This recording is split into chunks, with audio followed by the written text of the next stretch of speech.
दोस्तों अक्सर हम फिल्मों में देखते हैं कि एक नकाब पोस्ट आता है और मासूमों की जान ले जाता है। क्या आपने कभी सोचा है कि हकीकत में कोई इंसान इतना बड़ा दरिंदा कैसे बन सकता है? आज की कहानी उस शख्स की है जिसकी जुल्मों ने हॉलीवुड में सबसे डरावनी फिल्म स्क्रीन को जन्म दिया। इसका नाम था डैनी रोलिंग। कहानी कत्ल से नहीं, उस नफरत से शुरू होती है जो इसके घर में ही पल रही थी। डैनी रोलिंग का जन्म 14 मई 1954 अमेरिका के लुसियाना में हुआ था। इसका पिता जेम्स रोलिंग एक पुलिस ऑफिसर था। दुनिया की नजर में जेम्स एक कानून की रक्षा करने वाला एक ऑफिसर था, लेकिन घर के चार दीवारी के अंदर ये एक जल्लाद था। डैनी की माँ क्लोडिया वो एक सीधी सादी औरत थी। उसे हमेशा अपने पति के जुल्म सहने पड़ते थे। डैनी का एक छोटा भाई भी था जिसका नाम केविन था। दोस्तों, जहां हर बच्चे के सर पे अपने पिता का हाथ होता है, वहां डैनी के हिस्से में सिर्फ गालियां और लाते घूंसे लिखे हुए थे। जेम्स रेलिंग अपने बेटे से इस तरह से नफरत करता था, अगर छोटी सी भी गलती हो जाए उसे इतनी बुरी तरह से पीटता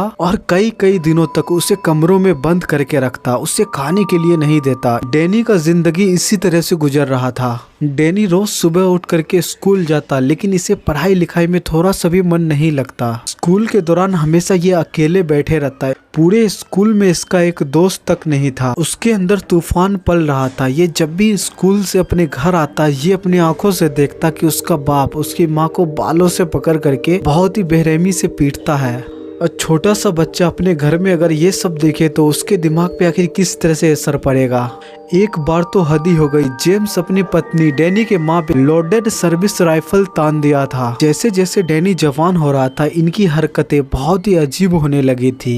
ये घंटों घंटों तक शीशे के सामने बैठ करके आपस में खुद से ही बातें करता। यहीं से इसके अंदर डिस्कवरी नाम की दूसरी शख्सियत ने जन्म लिया। डैनी को ऐसा लगता था कि इसके अंदर एक और शख्सियत है जिसके अंदर बहुत ही ताकत है। जब वो शख्सियत उसके अंदर आता तो उसे खून करने का मन करता। इस तरह का डिजायर इसके अंदर चल रहा था। इसके पास जब भी थोड़ा सा टाइम मिलता, ये बैठ करके गिटार बजाता और अपने आवाज को रिकॉर्ड करके खुद ही सुनता। लेकिन इनके गाने के बोल भी मौत और अंधेरे से भरे होते।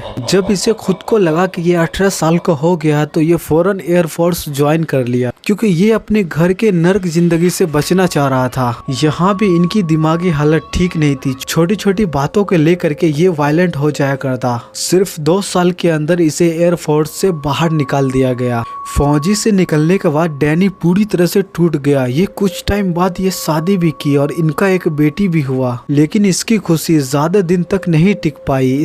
इनकी पत्नी इनका हिंसक बर्ताव वो सहन नहीं कर पाई।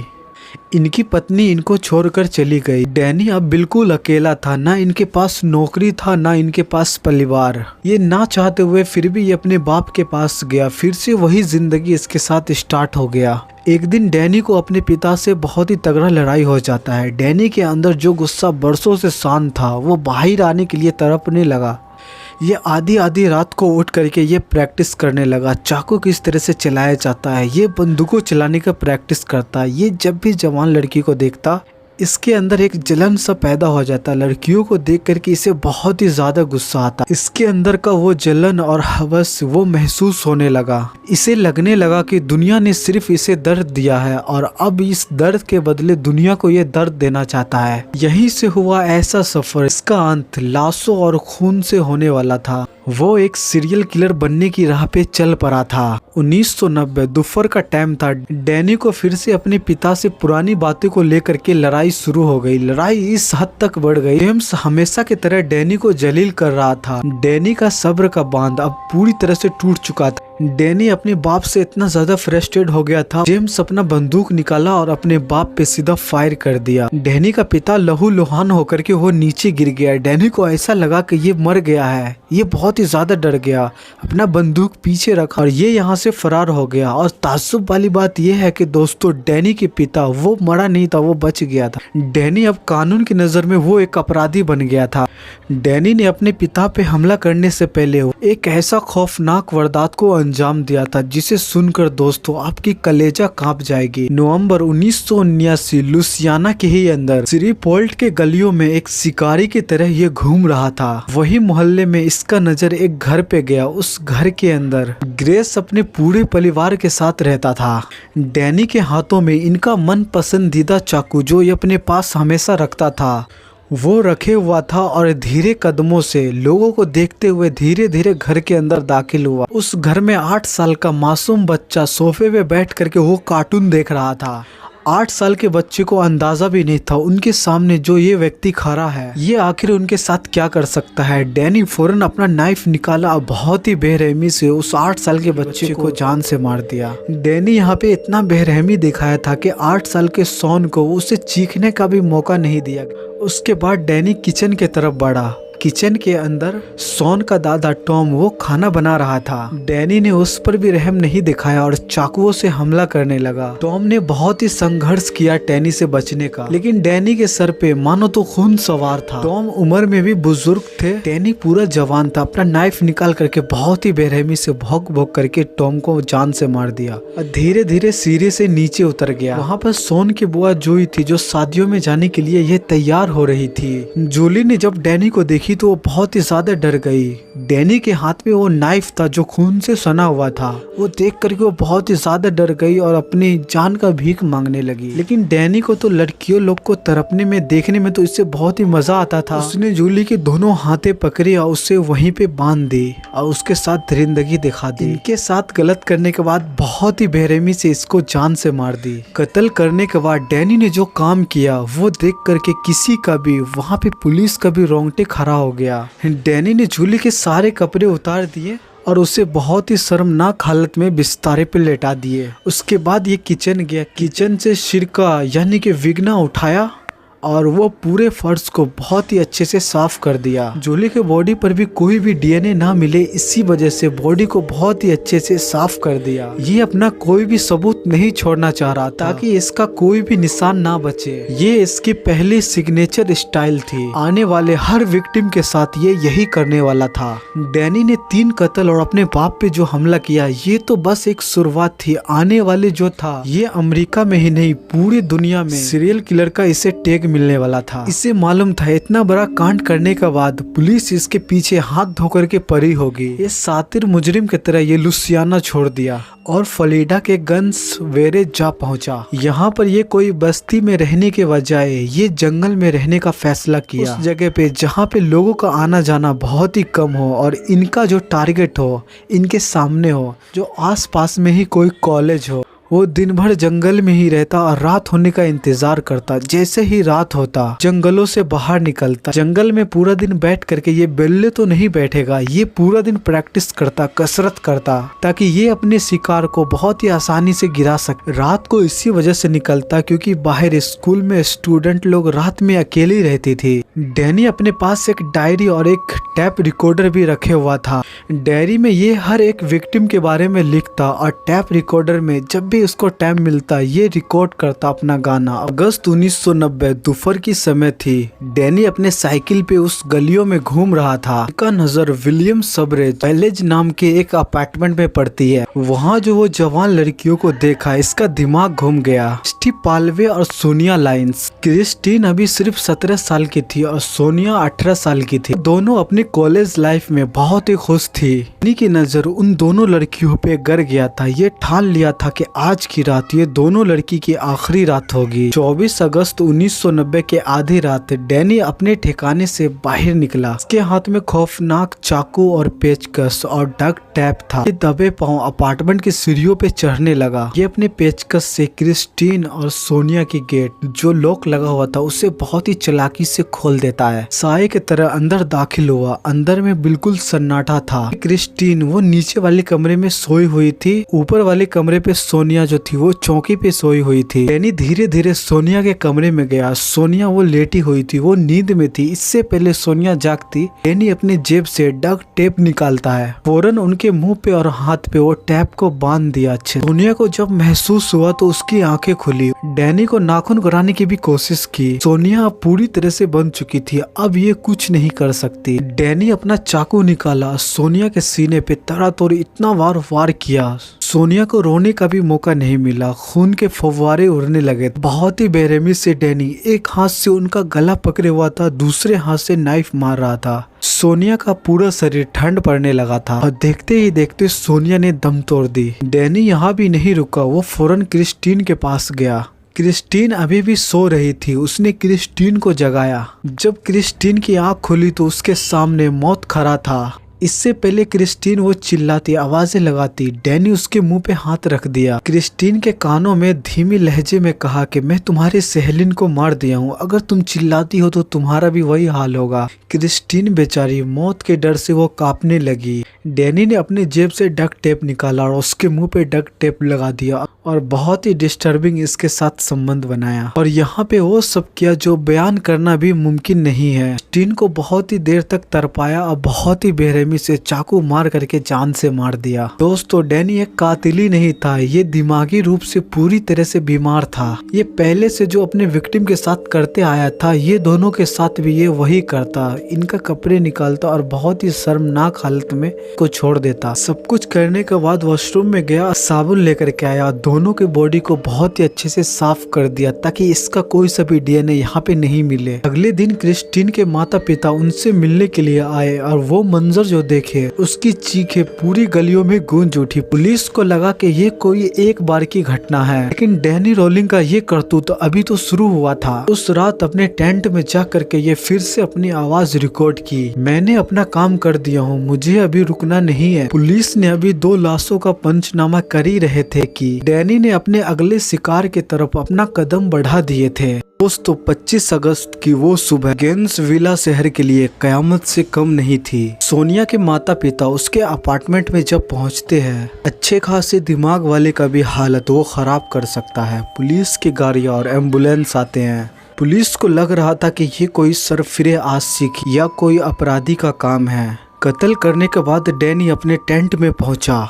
पुलिस अभी भी क्रिस्टीन और सोनिया के घर से सबूत इकट्ठा कर ही रही थी। डैनी साइकिल पे बैठ करके वही मोहल्ले में चक्कर लगा रहा था। वहाँ पे इसका नजर क्रिस्टा हॉय पे गया। क्रिस्टा बहुत ही होनहार और बहुत ही खूबसूरत लड़की थी। पुलिस स्टेशन विभाग में वो पार्ट टाइम की काम भी किया करती थी। डैनी उनको देखते ही इनके बॉडी में मानो कि कुछ होने सा लगा। ये अपना अगला शिकार को ये चुन लिया। क्या करती है, कहाँ जाती है, उन पे नजर रखना ये स्टार्ट कर दिया।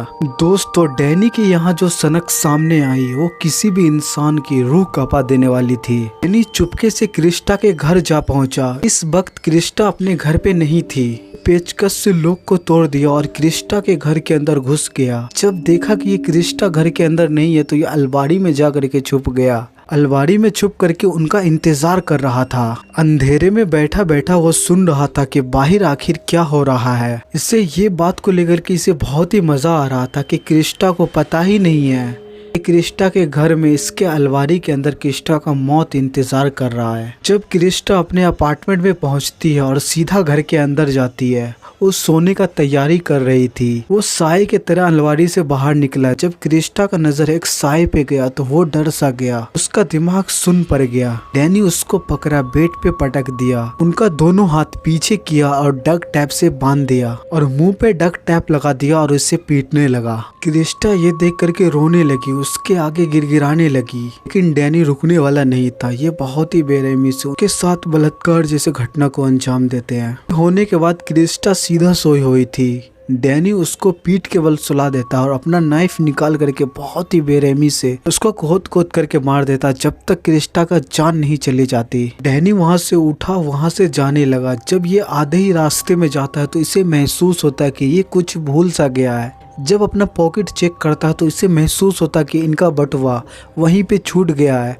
जो फिर से ये बटुआ लेने के लिए जाने लगता है। जब वहां पहुंचता है तो अपने बटवा को फिर से जेब में रखता है, लेकिन क्रिस्टा का बॉडी देख करके इसे बहुत ही गुस्सा आता है। गुस्सा क्यों आता है ये तो पता नहीं, लेकिन इसे इतना ज्यादा गुस्सा आता है लेकिन फिर भी क्रिस्टा का बाल पकड़ता है और एक हाथ से अपना नाइफ निकालता है और उनके गले पे चलाने लगता है जब तक उनके धड़ से सर अलग नहीं हो जाता है। इसे ऐसा करने के बाद ये यहाँ भी नहीं रुकता है, ये सोचता है कि इसे कुछ और करना चाहिए। उसी के सामने जो अलमारी था उसी के ऊपर सर को ले जा कर के सीधा पोजीशन में रख देता है और उनका जो बॉडी था वो बहुत ही शर्मनाक हालत में वो सर की तरफ घुमा देता है, मानो कि उनका सर उस बॉडी को देख रहा है और बॉडी सर को देख रहा है। उसके बाद इसे अब महसूस होता है कि ये पूरी तरह से संतुष्ट है और वहाँ से बहुत ही आराम से निकल जाता है। जब अगले दिन पुलिस वाले के पास खबर पहुंची, पुलिस वाले उस रूम के अंदर गया।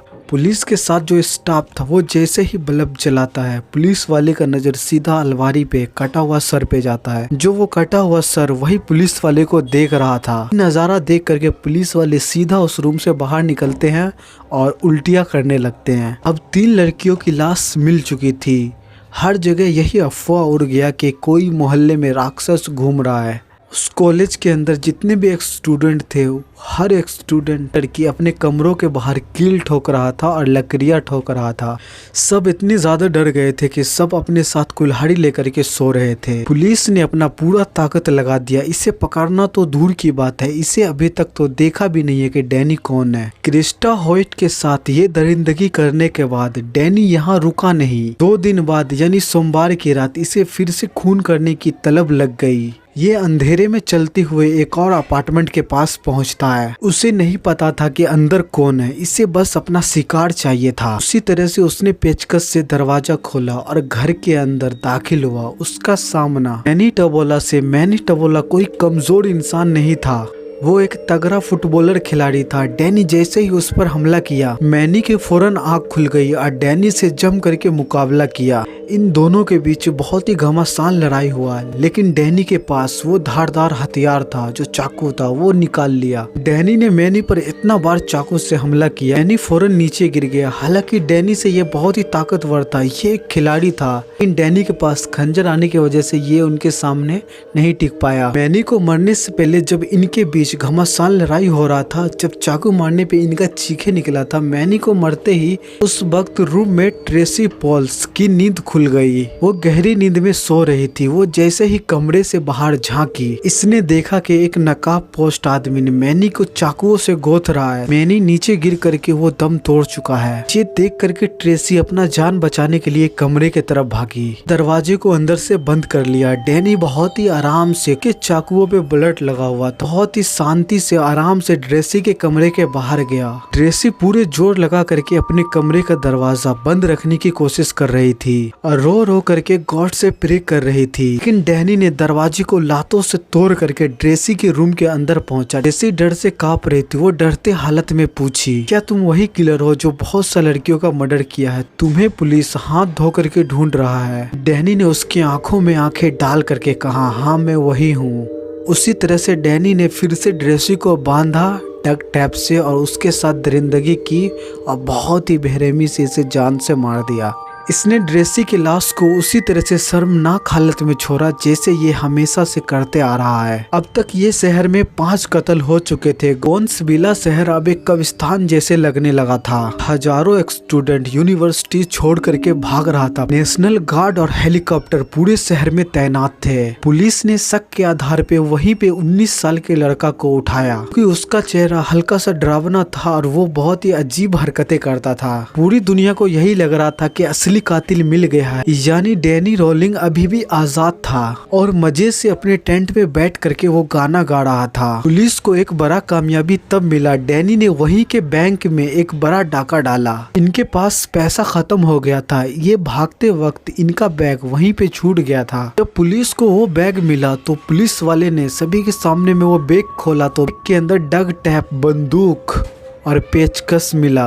उसी बैग में टैप रिकॉर्डर भी था। टैप रिकॉर्डर के अंदर बहुत ऐसा रिकॉर्डिंग था जो सभी को हिलाने वाला था। जैसे ही पुलिस वाले ने उस टैप रिकॉर्डर के बटन को दबाया और अंदर की रिकॉर्डिंग सुनने लगी। उस टैप रिकॉर्डर में डैनी की आवाज गूंज रही थी। डैनी गाना गा रहा था। अच्छी बात ये थी उसी टैप रिकॉर्डर में एक और रिकॉर्डिंग थी। उसमें डैनी ने अपना नाम बताया था, मैं डैनी रॉलिंग हूँ। 7 सितंबर 1990 की दोपहर गोंसवेला से कुछ ही दूरी पर ओला शहर के अंदर एक बैंक में डकैती हुआ था। डकैत बहुत ही शातिर था। भागते वक्त पुलिस ने उसका पीछा किया। वो जो डकैत शख्स था अपना जान बचाने के लिए गाड़ी छोड़ करके जंगलों में भागा अपना जान बचाने के लिए। पुलिस को वहाँ एक बैग मिला। उस बैग की जब तलाशी ली, उस बैग के अंदर बैंक में लूटे गए पैसे और टैप रिकॉर्डर थे। डैनी जब भी अपने टैप रिकॉर्डर में रिकॉर्डिंग करता, वो किस तरह से मर्डर करने वाला है, किस तरह से इसका प्लानिंग है, सभी रिकॉर्ड करता। पुलिस के पास अब एक नाम था, डैनी रॉलिंग।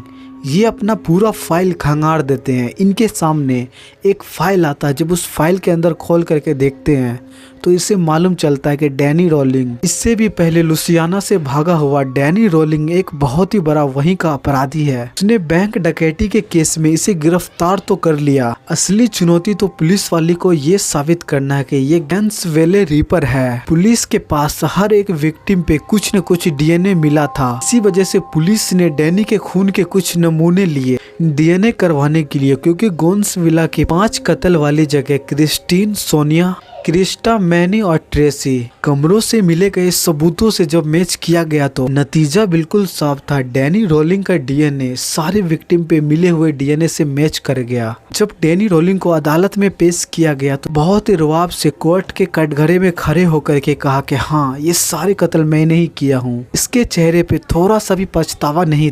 उसने अपनी दरिंदगी के बारे में ऐसी ऐसी बातें बताई जो कोर्ट में जितने भी लोग खड़े थे सभी के आंखों में आंसू भर गए। उसने बताया कि क्रिस्टा होस्ट का सर इसी वजह से काटा था। उसे अपने अंदर का पावर, ताकत को महसूस करना था। ये भी कबूल किया। लाशों को बहुत ही गंदी और शर्मनाक हालत में ये छोड़ जाता था ताकि दुनिया वाले को ये देख करके उनकी कलेजा कांप जाए। डैनी ने एक और खुलासा किया कि उसने माना कि 1979 में लुसियाना में ही ये रहते हुए इसने 3 परिवार को मारा था। उसमें 8 साल का बच्चा सोन भी शामिल था। अदालत में डैनी ने यह भी बताया कि ये जब अपने बाप के साथ रह रहा था, अपने बाप पे इसी वजह से हमला किया था कि इसका बाप इसे इंसान नहीं समझता था, जानवरों की तरह इसको, इसके माँ को पीटता था। फ्लोरिडा के टेस्ट प्रिजन डेथ चेम्बर में इसे ले जाया गया। वहाँ पे उन सभी लड़कियां के माता पिता भी मौजूद थे। मालूम था कि इसे डेथ चेम्बर में ले जाया जा रहा है, लेकिन इनके चेहरे पे कोई भी पछतावा नहीं था। इसने अपना धार्मिक भजन गाना शुरू कर दिया। शाम के 6:30 पे डैनी रॉलिंग के शरीर में जहरीला इंजेक्शन इंजेक्ट किया गया। इसे मृत्यु घोषित कर दिया गया। दोस्तों, डैनी रॉलिंग तो मर गया, लेकिन उसका खौफ अमेरिका के इतिहास में दर्ज है। इसी की दरिंदगी को देख करके हॉलीवुड में सबसे बड़ी फिल्म स्क्रीन को जन्म दिया। ये कहानी से हमें ये समझ में आता है कि बचपन का टॉर्चर किसी भी इंसान को हैवान बना सकता है।